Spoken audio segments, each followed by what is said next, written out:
Hello, ka-blessing. Nato di karon sa Takuhin, Palimbang, Sotang Kudarat sa akong ugangan, Pastor Edmund Osayas. Happy New Year di ay kaninyong tanan. O ginaot pa ang Ginoo, naghatag ka nato og bag-ong pananaw ug kusog. Salamat sa Ginoo sa 2023 nga ang Dios gyud nag-uban na kanato. Di labag ng uban kundi naghatag panalangin kanato. And today mga ka-blessing, I just want to share with you sa gitawag natong bersikulo. Makita din ni sa Deuteronomy 18:9.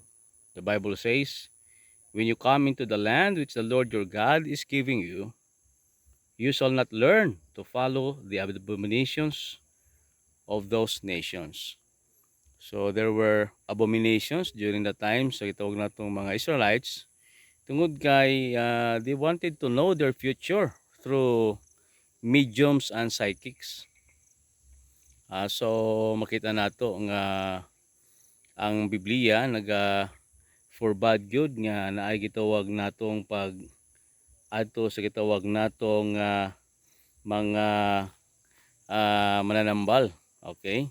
Kay usahay ang tao desperado gyud sa tubag unsa ka ang ilang future. Now sa Biblia gipahimangnuan gyud ta nga dili di ay gitawag basta-basta o nga mo tan-aw sa gitawag natong tubag gikan sa kining gitawag natong mga mananambal. In fact, ang Biblia nagsulti nga kailangan nato salig sa atong Dios nga nakahibalo sa gitawag nga ugma kaysa may baw-an nato kung unsa ang ugma. So it's not about what is our future but who holds the future.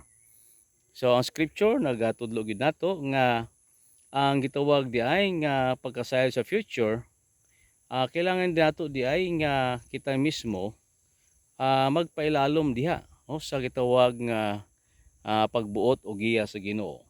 Kaya importante gyud di ay nga kining gitawag nato nga future susama sa mga Israelites nagadepende ni sa gitawag nato nga faithfulness sa covenant sa Dios o sa mga saad sa Ginoo o kaysa gitawag natong pagsalig sa gitawag natong mga mananagna nga dili gitawag natong iya sa Ginoo. So importante gyud di ay nga ang pag-rely sa gitawag evil practices ato gini siyang isalikway tungod kay nagpakabatuod kini nga kita wala tay gitawag nga pagsalig sa Dios atong kinabuhi. So kung kita desperado sa pagkasayod sa atong ugma o information sa atong ugma, importante nga dito ta magtan-aw sa atong sovereign nga Dios kay ang Dios man nasayod sa gitawag natong tubag ang atong ipangita. So siya na katubagan nining tanan.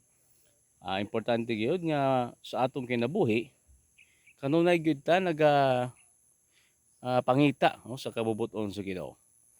In fact sa Biblia nagtudlo kanato nga we need to number our days that we may apply it unto wisdom. So ang Ginoo nagtudlo gyud nato nga kilalang gyud ta kanunay mag-seek siyang will. Pero dili ta mahadlok sa karong tuiga 2024 kung unsa naman ang gi-install sa Dios tungod kay we have proven the Lord for 2023. So praise God. So dako na siya nga gitawag natong confidence nga dili sa atong sagalingon kundi sa Ginoo.